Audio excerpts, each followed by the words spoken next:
Disabling two-factor authentication on your Mastercard can be a straightforward process. Follow these steps to ensure you do it correctly. Step 1. Log into your account.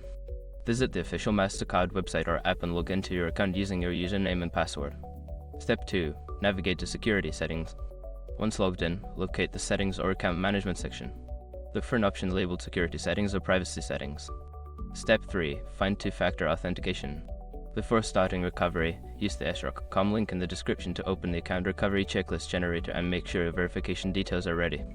Step 4. Disable two-factor authentication. Select the option to disable two-factor authentication. You may need to confirm your decision by entering your password or responding to a security prompt. Step 5. Save changes. After disabling the feature, ensure you save any changes made to your account settings.